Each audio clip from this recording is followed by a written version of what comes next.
Hello दोस्तों, हमारे YouTube channel में आप सभी का स्वागत है। इस वीडियो में हम Mazagon Dock Ship Builders stock को डिस्कस करने वाले हैं। इस स्टॉक से रिलेटेड फ़िलहाल एक बहुत ही बढ़िया न्यूज़ आ रही है। इस न्यूज़ को हम अभी इस वीडियो में डिटेल्स में कवर करने वाले हैं, साथ ही साथ इनकी टेक्निकल्स एंड फंडामेंटल्स को भी डिस्कस करने वाले हैं। देखो, ये जो न्यूज़ आई है ये कल रात को ही आई है और हमने इसकी अपडेट भी क्विकली दे दी थी WhatsApp channel and YouTube channel के कम्युनिटी टैब के माध्यम से। तो जो लोग रेगुलर हमारे चैनल के साथ जुड़े रहते हैं, आई थिंक उनको रात को ही ये खबर मिल गई होगी। लेकिन अगर किन्हीं को खबर नहीं भी मिली है तो भी कोई टेंशन वाली बात नहीं है, क्योंकि अभी हम वही खबर को डिटेल्स में डिस्कस करेंगे। चलो शुरू करते हैं। तो देखो, ये है न्यूज़ की headline, after IREDA this PSU has been guaranteed a Navratna status. तो बेसिकली देखो, यही न्यूज़ है नवरत्न स्टेटस की। इरेडा को हमने डिस्कस किया था काफ़ी टाइम पहले, जब इरेडा कंपनी को नवरत्न का दर्जा मिला था अप्रैल मंथ में।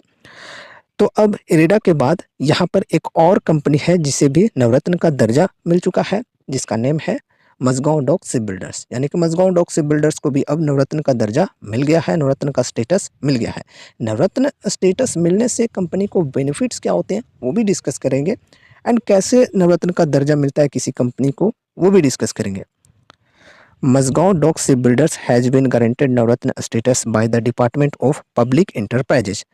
ठीक है, तो डिपार्टमेंट ऑफ पब्लिक इंटरप्राइजेज के माध्यम से ये दर्जा मिला है। It said in an exchange filing it has become the country's 18th PSU to have been accorded this status.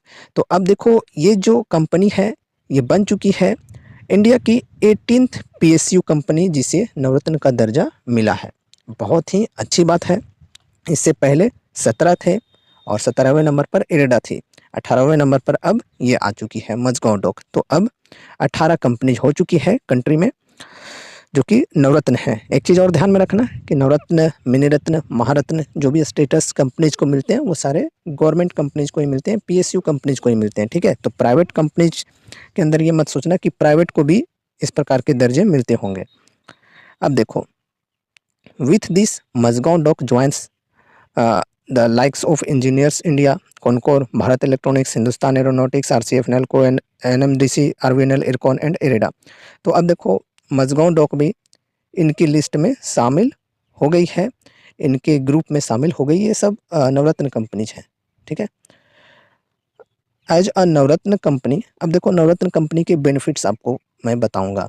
As a Navratna company, Mazagon Dock can undertake investment worth up to 1000 crore without needing approval from the central government. तो देखो, अब Majhgaon Dock Ship builders ये जो company है ये 1000 करोड़ तक के investment कर सकती है बिना सेंट्रल गवर्नमेंट के दखल के, बिना सेंट्रल गवर्नमेंट के अप्रूवल के। ये बेनिफिट मिलती है किसी भी नवरत्न कंपनी को, है ना। तो 1000 करोड़ तक के इन्वेस्टमेंट कर सकती है बिना गवर्नमेंट के अप्रूवल के, बिना सेंट्रल गवर्नमेंट के अप्रूवल के। These companies also have the liberty to invest up to 30% of their net worth within a year as long as it remains within 1000 crore. एक और बेनिफिट यहाँ पर यह भी बताई जा रही है कि ये जो कंपनीज होते हैं इन्हें ये भी लिबर्टी मिलती है कि ये अपने नेट वर्थ का 30% with in a year invest कर सकती है, जो कि 1000 करोड़ के अंदर आती हो। ठीक है, आगे, uh Navratna company is also allowed to form joint ventures, alliances and establish subsidiaries abroad. तो नवरत्न कंपनी को ये भी परमिशन मिलती है कि वो ज्वाइंट वेंचर कर सकती है, अलायंसेज कर सकती है, एंड ये अपने सब्सिडरीज को बाहरी देशों में भी खोल सकती है। आगे, in order to become a Navratna company, देखो नवरत्न कंपनी की बेनिफिट तो आपको पता चल ही गई होगी। अब यहाँ पर देखते हैं कि नवरत्न कंपनी बनती कैसे है कोई कंपनी। ठीक है, in order to become a Navratna company the PSU should first be mini ratna. तो नवरत्न बनने से पहले मिनी रत्न कंपनी होनी चाहिए। ठीक है, it must also report a net profit of 5000 crore for 3 years इन अ रो। तो यहाँ पर बताइए जा रही है मिनी रत्न तो होनी चाहिए, साथ ही साथ ये जो कंपनी है इनकी प्रॉफिट जो है वो 3 साल तक लगातार ईयरली बेसिस पे बोल रहा हूँ 5,000 करोड़ तक प्रॉफिट उनकी होनी चाहिए। फिर से समझो कि यहाँ पर बताई जा रही है कि कंपनी की जो नेट प्रॉफिट है वो 3 साल तक लगातार कंसिस्टेंसी के साथ 5,000 करोड़ की होनी चाहिए, ठीक है, नेट प्रॉफिट। उसके बाद and must maintain an average annual turnover of over 25,000 crore for 3 years. तो यहाँ पर देखो ये भी एक चीज़ बताई जा रही है कि company average annual turnover maintain करनी चाहिए 25,000 करोड़ की फॉर 3 ईयर्स, 3 साल तक के लिए यहाँ पर बताई जा रही है कि 3 साल तक यहाँ पर ये एवरेज जो एनुअल टर्नओवर होती है 25,000 करोड़ की, ये करनी चाहिए कोई कंपनी को। और have an average annual net worth of over 15,000 crore for 3 years. और मैं यहाँ पर बताई जा रही है कि या फिर एवरेज जो एनुअल नेट वर्थ होती है कंपनी की वो ओवर 15,000 करोड़ होनी चाहिए फॉर 3 ईयर्स, यहाँ पर ये बताई जा रही है। तो ये सब कंडीशंस होती हैं नवरत्न कंपनी का दर्जा मिलने के लिए, कोई भी कंपनी को जो PSU स्टॉक्स होते हैं उनको। For financial year 2024 Mazagon Dock reported an annual turnover of 9466 crore. आगे देखते हैं शेयर्स ऑफ मजगांव डॉक। अब यहाँ पर शेयर्स को डिस्कस की जा रही है। आई थिंक नवरत्न के बारे में आपको इन्फॉर्मेशंस मिल चुकी होंगी काफ़ी सारी। अगर अभी भी कोई क्वेश्चन होंगे तो कमेंट के माध्यम से पूछ सकते हो। Shares of Mazagon Dock Ship Builders have risen 74% so far in 2024। 2024 में 74% से मजगांव डॉक के शेयर प्राइस बढ़े हैं। Over the last 12 months the stock has tripled in value. तो ट्रिपल हो चुकी है लास्ट 12 मंथ में स्टॉक, ठीक है। Rising 216% post this surge an analyst eight ICICI securities maintained a sell rating on the stock with a price target of 900 implying a potential downside of over 70% from the current level। तो ये देखो ICICI securities की तरफ से एक sell rating के बारे में भी डिस्कस की जा रही है कि यहाँ पर पोस्ट दिस सर्ज बताई जा रही है, ठीक है। तो इस सर्ज के बाद यहाँ पर जो एनालिस्ट है इनके माध्यम से सेल रेटिंग दी जा रही है कि जो प्राइस है ये मतलब 70% तक गिर सकती है। ये काफ़ी मतलब डरावनी बात है जो लोग अभी यहाँ पर इन्वेस्ट करने की सोच रहे हैं उनके लिए। Mazagon Dock shares ended little change on Tuesday at 3973। The government is still the largest share holder in the company with a 84.8% stake as of the March quarter. तो मार्च क्वार्टर के अकॉर्डिंग यहाँ पर देखा जाए तो अभी भी कंपनी के अंदर जो गवर्नमेंट की स्टेक है ये काफ़ी ज़्यादा है, 84.8%। इतनी तो होनी नहीं चाहिए, 75% तक ही होनी चाहिए मैक्सिमम जो प्रमोटर्स की होल्डिंग होती है वो। तो कभी भी ऑफर फॉर सेल आ सकती है कंपनी के अंदर और शेयर के अंदर गिरावटें आ सकती है क्योंकि गवर्नमेंट को अपनी जो स्टेक है वो ट्रिम करनी होगी, 75% तक लानी होगी।